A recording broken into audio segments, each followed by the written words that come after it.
The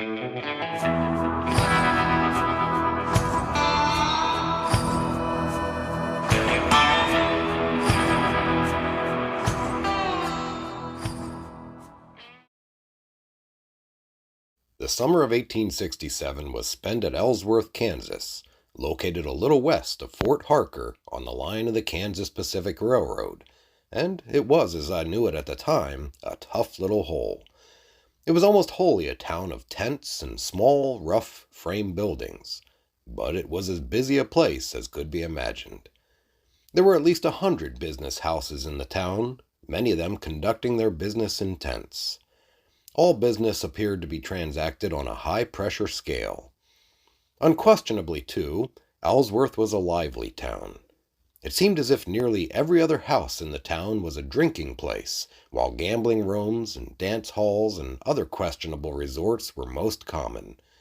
Shooting scrapes were everyday occurrences, and the nights were frequently made hideous by drunken men firing off pistols promiscuously and shouting like bands of wild Comanches.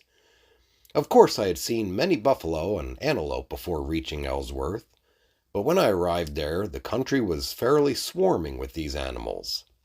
You could see them in all directions at no great distance from town, but it was entirely too great a risk to go out very far, as the Indians kept a close watch on all the whites. One feature of Ellsworth that lingers in my memory is the great danger from savage Indians. They skulked about the settlement practically all the time, and frequently killed and scalped herders who went out only a mile or so to hunt buffalo or antelope. Now, I've often seen these hunters coming back in a cloud of dust, with Indians pursuing them hotly almost into the very town.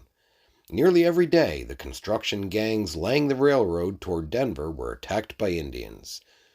The Indians were clever enough in these attacks to circle around the construction gang, for they knew that these men worked under the protection of either a squad of United States soldiers or gunmen hired by the railroad company.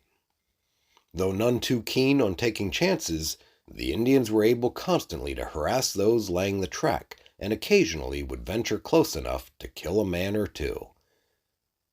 Miguel Otero, Ellsworth, Kansas.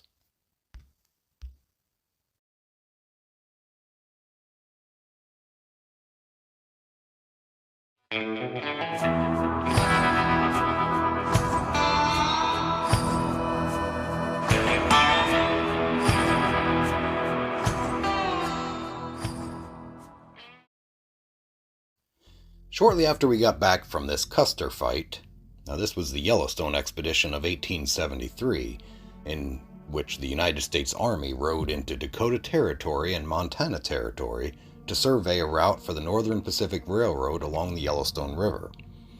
The expedition was under the overall command of Colonel David S. Stanley, with Lieutenant Colonel George A. Custer second in command. All the Indians in the 4 tribes found out about my trouble with Sitting Bull.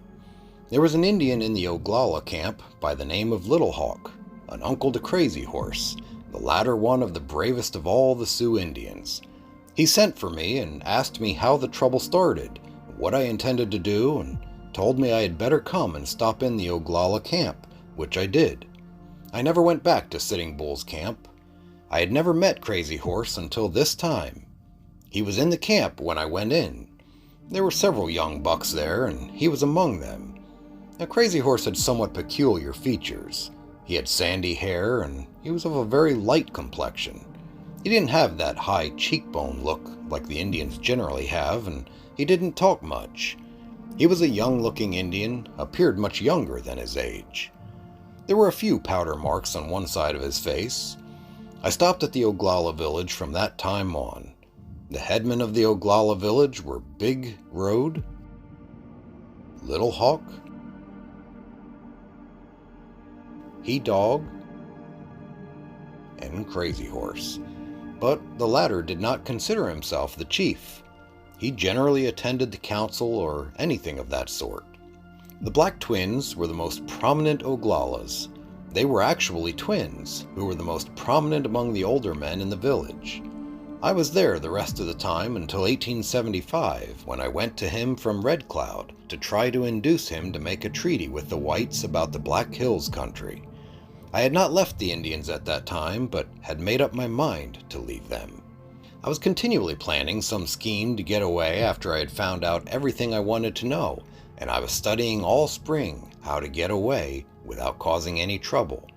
I was with the northern Indians, called the hostile Indians, and they never went into the agency, but the agency Indians would come to us. They were a kind of go-between. In fact, all our ammunition was supplied by these go-betweens.